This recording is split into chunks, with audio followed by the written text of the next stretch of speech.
Hello, researchers. Good day, everyone. So naa na pud ta karon para mahisgutan nato ang isa na pud ka parte sa quantitative research, particularly sa chapter 2 ang research instrument. So karong taknaa ato mahibalan kung unsa man ang ato ang dapat isulat sa parte nga research instrument ug unsa ang mga importante nga dapat naa didto.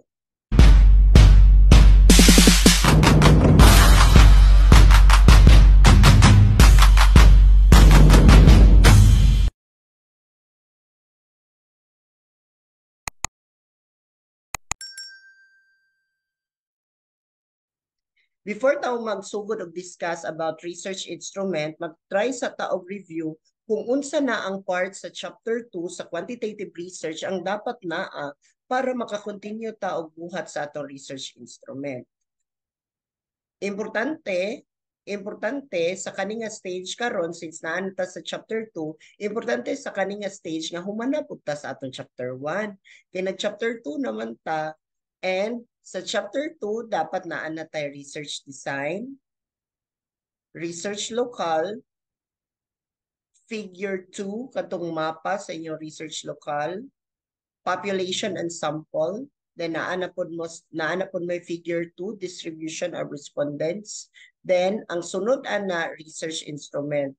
Kung katong tanan wala pa to ninyo nahibalaan o gusto mo makahibalo kung unsa to siya nga mga parts sa quantitative research, particularly sa chapter 2, pwede ninyo matan-awan ang ato ang mga previews nga mga video talking about the different parts of the methods sa chapter 2 na siya sa quantitative research. So karon ato ang pagaistoryahan kung unsa maning research instrument ug unsa ang mga importante nga dapat na aderi sa iyaha.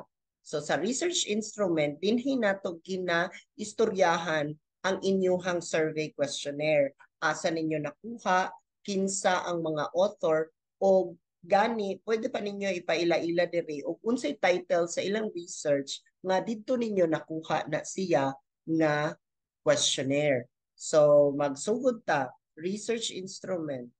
Kani siya nga paragraph para ni siya sa independent variable.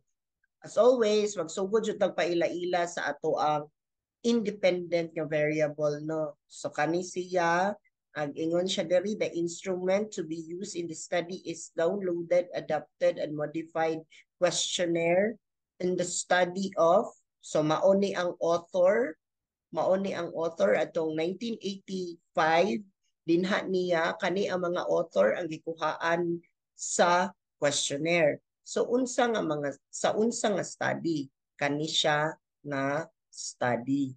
So mao na siya ang iyang study. Niingon pa siya diri that the original questionnaire will be modified to contextualize setting and question items will be simplified for the understanding of the respondents. Nganong kinahanglan i-modify o ito contextualize ang mga downloaded questionnaire tungod kay naay uban nga mga question nga dili fitted sa ato ang research local. For example, ang research local sa imong gikuhaan sa imong questionnaire kay taga-Amerika. Unya, kung imuha na kopyahon, basig na ay uban niya mga questions dinha nga dili siya ma-fit sa setting diri sa Pilipinas. Mao nang kinahanglan nato siya i-modify to contextualize the question, the items nga ato ang paansiran sa ato ang mga respondents. Na pagkahuman ana nga moingon ka nga imuhang i-modify ang questionnaire kana siya nga part, imuha na pong ipaila-ila diri ang mga indicators. So sa kani siya nga study naa siya'y upat ka indicators. Ang una nga indicator appraisal, tangible kani, sunod self-esteem kani siya nga part diri, then belongingness. Mauna siya ang upat ka parte sa imuhang research questionnaire sa independent variable. Now, pagkahuman ana, imuhang ipa-ila-ila, ipa-discuss pod nimo ang parameter limit sa imuhang questionnaire. Sa atoa nagagamit ta og Likert scale. Kani ang example sa Likert scale nga gigamit niya kani siya. Sa inyong survey, ang inyong paansiran 1, 2, 3, 4, and 5. Kaning Likert scale, diri nato mahibal-an kung asa na bilong ang ila. Diba, naamon tay objective nga to describe the level of independent variable. So mao na ni siya, dinhi nato mahibal-an ang level. Pwede ang level very high, high, moderate, low, or very low. Ana siya. So, mao ni siya ang parameter limit kaninga part, mao ni ang very low ikan sa 1.00 to 1.79, very low na siya. Unsa ang meaning sa very low? This means that peer support is not evident. Unsay nganong peer support ang naa diri? Tungod kay ang independent variable ani nga study is si peer support. Sunod, 1.80 to 2.59, ang descriptive equivalent ana is low. Nara siya. So kung makakuha ang inyong study of 2.8, gikan sa 2.80 to hantod sa 2.59, low na siya. Unsay ginamin ana? This means that peer support is less evident, or this means that your independent variable is less evident. Sunod, diri sa moderate, naa siya, ang parameter limit niya kay 2.60 to 3.39. Ang descriptive equivalent, moderate. Nara. Unsay interpretation nato kung makakuha og moderate level ang inyuhang independent variable? Ang buot pasabot ana that your independent variable is moderately evident. Sunod, sa parameter limit nga 3.40 to 4.19, ang equivalent niya is high. Ara siya, high. Unsay ginabuot pasabot kung ang level sa inyong independent variable kay high?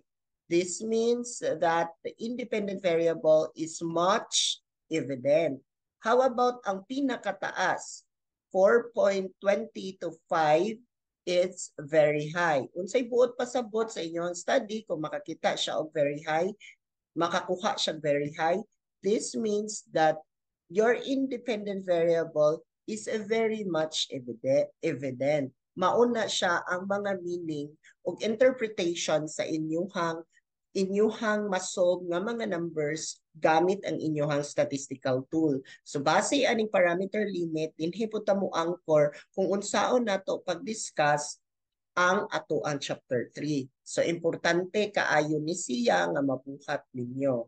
Pagkahuman sa parameter limit sa inyong independent variable, isunod dayon nato ang pagpaila-ila sa inyong dependent variable. Sa kani siya nga study, ang dependent variable is ang school culture.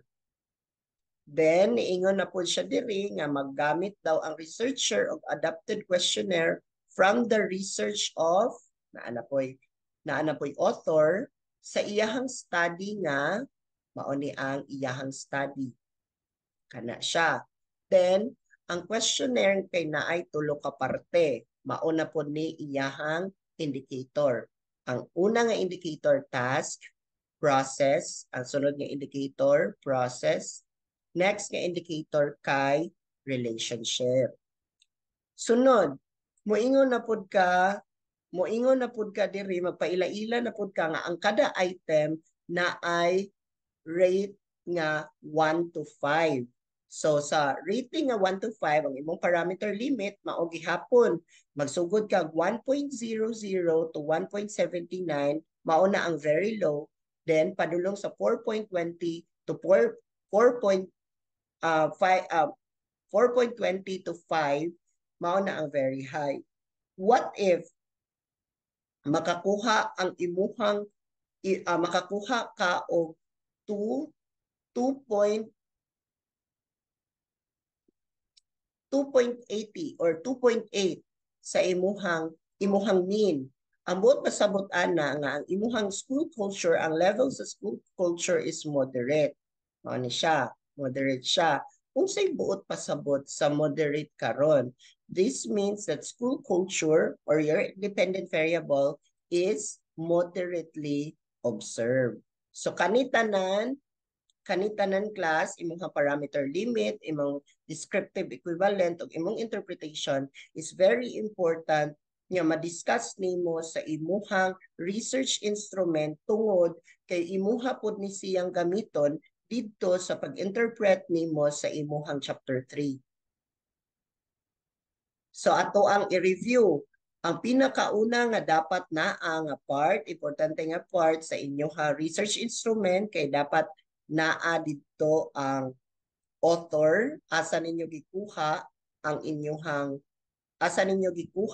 questionnaire, naa dito ang title sa ilahang study, kung diin asa ninyo nakit-an pod ang inyong questionnaire, mag-ingon mo dito nga modify ninyo ang questionnaire, then mag-modify mo sa questionnaire, then moingon mo sa mga indicators sa kana siya nga questionnaire. Then ipaila-ila dayon ninyo ang inyong parameter limit. Gamit ang Likert scale. Sunod ana, human sa independent variable, inyong isunod dayon ang dependent variable, mao gihapon inyong ipakita kung kinsa ang author sa questionnaire, inyong ipakita unsay title sa iyang study, then ipakita na po ninyo ang iyahang mga indicators, pagkahuman ang iyahang parameter limit.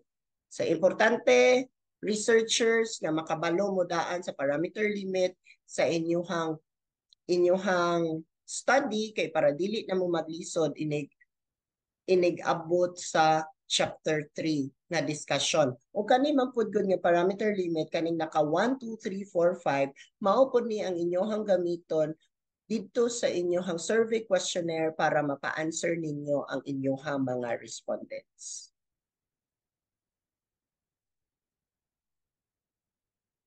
Kung kamo na ay mga pangutana regarding research instrument, pwede mo mag-comment sa comment box, or kung gusto mo og sample sa research instrument, pwede ninyo makita ang link sa description box ani nga video para makita ninyo ang sample og soft copy ani nga lesson. Unta namoy nakutlo sa ato ang lesson karong adlaw, o ayaw kalimot mangutana kung naaman mo'y nalibugan. Daghan kaayong salamat sa inyong pagpaminaw.